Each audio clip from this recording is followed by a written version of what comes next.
poof, here we are inside. That didn't take long, eh? No. So you got a saxophone there, Harry. This is a saxophone. Now, is that a saxophone a one-handed musician could play? Well, I'll have to take your word on it. I mean, it's sure. I don't know how a two-handed saxophone player would play it. I don't see how he could get to the keys. Well, there seems to be something here in place of fingers. Let's have a look at these things. These things are called solenoids, and what they are is sort of like an electromagnet. There's a coil of wire in there, and whenever an electrical impulse comes in, the solenoid moves up, and I it see. presses the key, the same as the finger would. These were installed for us and adjusted and calibrated by Mr. Kelly James, our engineer.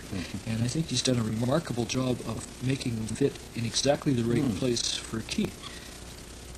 So we'll move in the solenoids, but I wouldn't have to move them in by hand. Your stump could move them in if somehow we were able to find the control signals from your stump. So maybe set that aside for a moment there, Harry, and we'll have a look at a possible way of controlling that.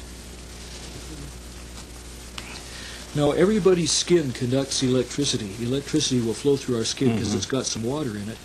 And if we were to make a little cup, a hollow cup that had 4 stainless steel electrodes on it, one for each one of the possible places that you could touch, then what we do is put your stump inside of that and let you move it around to different positions. You move it left or right, up or down, and you'd be able to touch those stainless steel contact points to get the different notes.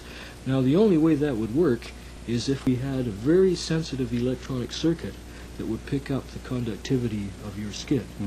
And such a circuit is contained inside these tiny little modules. That's called a touch control module, or a TC2. And that's what's responsible for picking up the conductivity of your skin and letting these stainless steel contact points know where your stump is at any given moment. Now, one wonders if that would be fast enough to play music on. I think we'll see in a moment or two. We've taken 3 of these touch control modules and we've installed them inside of a portable box that has some rechargeable batteries in it. So you could charge up those 2 batteries to whatever level you need in order to play for a while. And you can see those little touch control modules right down there, the same little guys. So those will be responsible for picking up the movement of your stump and knowing where the stump is and whether it's contacting either of those points.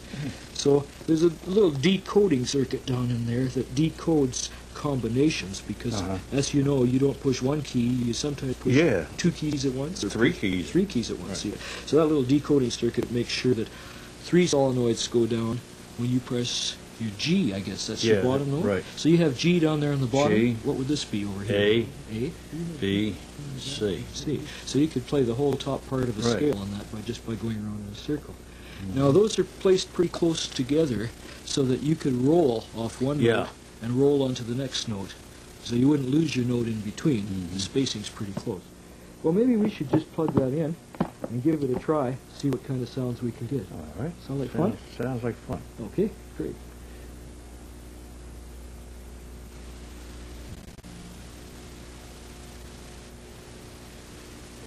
Well, what piece shall we play, Harry? Still up at a Duke Ellington Satin Doll. Hey, all right.